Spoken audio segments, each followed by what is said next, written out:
तो दोस्तों यहाँ पे रेलवे संबंधित बहुत बड़ी अपडेट निकल के आ रही है, जो कि वेटिंग लिस्ट को लेकर बड़ी अपडेट है।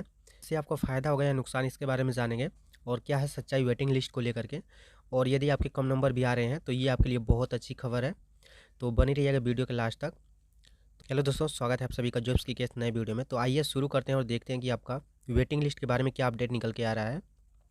दोस्तों यहाँ पे देख सकते हैं आप लोग कि ये एक कट लेकर के आए हूँ जो अजमेर से निकल के आ रहा है, अजमेर जोन से। तो आइए देखते हैं इसमें क्या लिखा है, बट आपको यहाँ पे साफ नहीं दिख रहा। मैंने इसको अपने क्लियर पेज पे लिखा हूँ, वहाँ से आपको दिखाता हूँ कि क्या इसमें लिखा गया है। और यदि आपको डाउट हो कि मैं वहाँ पे कुछ अलग लिख दिया हूँ तो आप लोग यहाँ से स्क्रीनशॉट ले करके इसका आप लोग स्कैन करके खुद पढ़ लीजिएगा। बट आपको हम लेके चलते हैं इसके क्लियर पेज पे। तो दोस्तों यहाँ पे देख सकते हैं जो लिखा गया है कि रेलवे में अब किसी भी भर्ती में वेटिंग लिस्ट जारी नहीं किया जाएगा। ये मोटी हेडिंग में आपको अखबार में दिख जाएगा।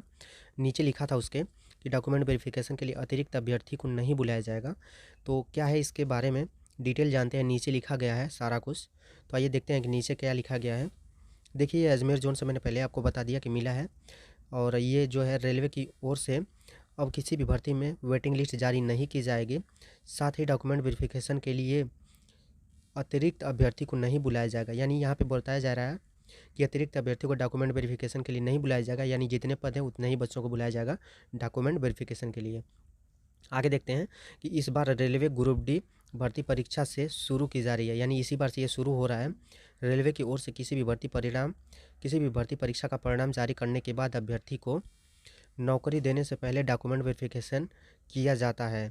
तो ये सभी को पता है कि नौकरी देने से पहले यहाँ पे डॉक्यूमेंट वेरिफिकेशन होता है, उसके बाद यहाँ पे नौकरी दी जाती है। नीचे क्या लिखा है कि पहले रेलवे की ओर से एक पद पर 5 गुना अभ्यर्थी बुलाया जाता था और फिर इस संख्या को घटा करके 2 गुना कर दिया गया। यानी ऐसे स्वीकृत पदों से 2 गुना अभ्यर्थी को दस्तावेजों की जाँच के लिए बुलाया जाता था। ऐसे में जिन अभ्यर्थी को नौकरी नहीं मिलती थी उन्हें नाराज़गी होती थी कि उन्हें बेवजह परेशान क्यों किया गया। इस पर रेलवे कमेटी ने सुझाव दिया कि यदि कोई अभ्यर्थी प्रक्रिया पूरी करने के बाद नौकरी नहीं करने आता अथवा नौकरी से इस्तीफा दे देता है तो उसके स्थान पर वेटिंग लिस्ट अभ्यर्थी को नौकरी दी जाए। साथ ही डॉक्यूमेंट वेरिफिकेशन के लिए भर्ती में स्वीकृत पदों की संख्या के अनुसार ही अभ्यर्थी को बुलाया जाए। अब रेलवे ने इसे लागू कर दिया है। तो यहाँ पे पूरा पढ़ने के बाद यही निकल के आ रहा है इसका डिटेल कि पहले क्या होता था, 5 गुना बच्चे लिए जाते थे, डॉक्यूमेंट वेरिफिकेशन में बुलाया जाता था, उसमें वेटिंग लिस्ट लगती थी और जितने पद होते थे उतने लोगों को भर्ती किया जाता था वेटिंग लिस्ट में, सभी को डाल करके, जिनको बच जाता था, जो मेरिट में नहीं आ पाते थे। उसके बाद क्या हुआ कि 2 लोगों को बुलाया जाता है एक पद के लिए। उसके बाद यहाँ पे सब कुछ हटा करके यहाँ पे एक पद के लिए यानी एक डॉक्यूमेंट वेरिफिकेशन पे एक बच्चे को बुलाया जाएगा। बट यहाँ पे क्या होगा इसके बारे में आगे लिखा गया है, उसके बारे में बात करेंगे। तो आपको बिल्कुल डरने की ज़रूरत नहीं है, बस वेटिंग लिस्ट आपका नहीं लगेगा, बाकी सब प्रक्रिया वही होने वाली है। आगे सब कुछ लिखा गया है, उसके बारे में देखते हैं। तो आप लोग ये मान के चलिए कि पहले की अपेक्षा 5 गुना 2 गुना नहीं लिया जाएगा डॉक्यूमेंट वेरिफिकेशन के लिए। डॉक्यूमेंट वेरिफिकेशन के लिए एक बच्चे को ही लिया जाएगा। आगे देखते हैं। देखिए यहाँ पे लिखा गया है कि अब ये होगा। तो इसमें क्या होगा अब कि रेलवे की ओर से ग्रुप डी भर्ती परीक्षा स्वीकृत पदों संख्या के अनुसार अभ्यर्थी को दस्तावेज के लिए बुलाया जाएगा। यानी जितने पद होंगे उतना ही डॉक्यूमेंट वेरिफिकेशन के लिए बच्चों को बुलाया जाएगा।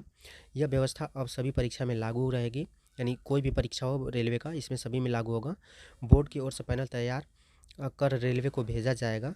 यदि कोई अभ्यर्थी नौकरी पर नहीं आता है अथवा इस्तीफा देकर चला जाता है तो नया पैनल जारी किया जाएगा। तो देखिए ये आपके लिए बहुत बड़ी यहाँ पे बात कही गई है, जो कि वेटिंग लिस्ट को हटा करके यहाँ पे नया पैनल जारी किया जाएगा।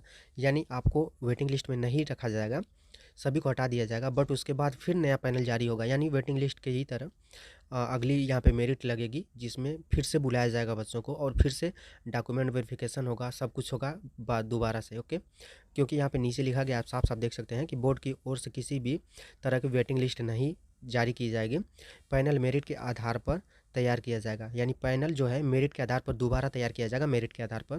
परंतु ऐसे में रेलवे को बार बार दस्तावेज़ की जांच का काम करना होगा। तो यहाँ पे साफ साफ बताया गया है कि पैनल नया तो यहाँ पे जारी किया जाएगा, उसके साथ साथ आपको बार बार दस्तावेज़ का जांच किया जाएगा। यानी जो लोग बाद में जाएंगे उनको बाद में दस्तावेज़ जांच होगा।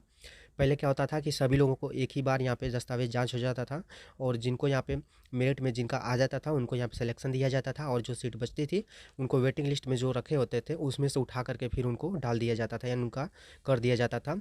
और सभी का साथ ही में डॉक्यूमेंट वेरिफिकेशन हो जाता था। जिनका जो जैसे 5 गुने लेते थे तो सभी का डॉक्यूमेंट वेरिफिकेशन हो जाता था। फिर बाद में 2 गुना किए तो फिर सभी का, यानी 2 गुना जितने भी बच्चे आ जा रहे हैं सभी का डॉक्यूमेंट वेरिफिकेशन हो जाया करता था और उनको वेटिंग लिस्ट में डाल दिया जाता था जिनका सिलेक्शन नहीं हो पाता था, मेरिट में नहीं आ पाते थे। तो अब ऐसा नहीं होने वाला। अब क्या है, आपको एक बच्चे का डॉक्यूमेंट वेरिफिकेशन किया जाएगा एक पद के लिए, और वो सिलेक्शन लेता है तो ठीक है, नहीं लेता है तो उसकी जगह पे नया पैनल जारी होगा मेरिट कम करके। तो नेक्स्ट मेरिट पैनल जारी किया जाएगा। तो आप निश्चिंत हो जाइए, वेटिंग लिस्ट सिर्फ हटा है बट प्रक्रिया वही रहने वाली है। क्योंकि आगे आगे भी लिखा गया है, क्या लिखा गया आगे देख सकते हैं आप लोग कि अब तक हो रही है भर्ती, यानी अब ये चालू हो चुकी है। कैसे हो रही है भर्ती इसके बारे में देखते हैं कि रेलवे बोर्ड ने अब पहले की भर्तियों में किसी पद पर अभ्यर्थी नहीं आने पर रिक्त रहे पद पर नए पैनल जारी करने शुरू कर दिए हैं। यानी जैसे पहले ऐसा नहीं होता था, पहले वेटिंग लिस्ट लगती थी बट अब नया पैनल जारी होना शुरू हो चुका है। अभी ग्रुप डी भर्ती परीक्षा 2018 पदों के पैनल जारी किए जा रहे हैं। यानी 2018 का जो है उसमें भी आप लोग जाकर के देखेंगे तो अभी भी नया पैनल जारी कर कर बुलाया जा रहा है, भर्ती ली जा रही है। इससे उन अभ्यर्थियों को हो रहा है जो वेटिंग लिस्ट में शामिल थे और उन्हें नौकरी मिल रही है। तो ये साफ साफ यहाँ पे बताया गया कि पिछला जो है नया पैनल जारी किया जा रहा है, जो वेटिंग लिस्ट में थे उस तरह से आपका नया पैनल अभी भी आगे भी जारी होता रहेगा। तो देखिए यहाँ पे साफ साफ ये निकल के आ रहा है कि आपको बिल्कुल डरने की ज़रूरत नहीं है। यहाँ पे नया पैनल मेरिट के आधार पे फिर से लाया जाएगा। तो वेटिंग लिस्ट सिर्फ हटा है और आपको यहाँ पे कोई दिक्कत ना हो इसलिए ये हटा है कि आपको नाराज़गी होती थी कि मुझे नहीं लिया गया वेटिंग लिस्ट में रख कर के भी। तो इसलिए यहाँ पे वेटिंग लिस्ट को हटा करके नया पैनल जारी किया जाएगा। बाकी सब कुछ प्रोसेस वही है। तो कम नंबर भी है तो आप लोग बिल्कुल ना डरें, आपको सेम वैसे ही यहाँ पे सिलेक्शन किया जाएगा। तो दोस्तों ये आपको अपडेट अच्छी लगी हो और ये वीडियो पसंद आई हो तो ज़रूर वीडियो को लाइक कर दीजिएगा, और चैनल पे नए हैं तो चैनल को सब्सक्राइब जरूर कीजिएगा। क्योंकि बहुत सारे यहाँ पे बच्चे देखते हैं बट सब्सक्राइब नहीं करते, तो प्लीज़ सब्सक्राइब कर लीजिए ताकि हमें भी सपोर्ट मिले, हमें भी उत्साह मिले और आपके साथ हम जुड़ सकें और आपके लिए अच्छी अच्छी खबरें लाते रहें। तो चलिए दोस्तों, मिलते हैं नेक्स्ट वीडियो में किसी नेक्स्ट डिटेल डाटा के साथ। तब तक के लिए जय हिंद, जय भारत, अपना ध्यान रखिएगा। Thank you.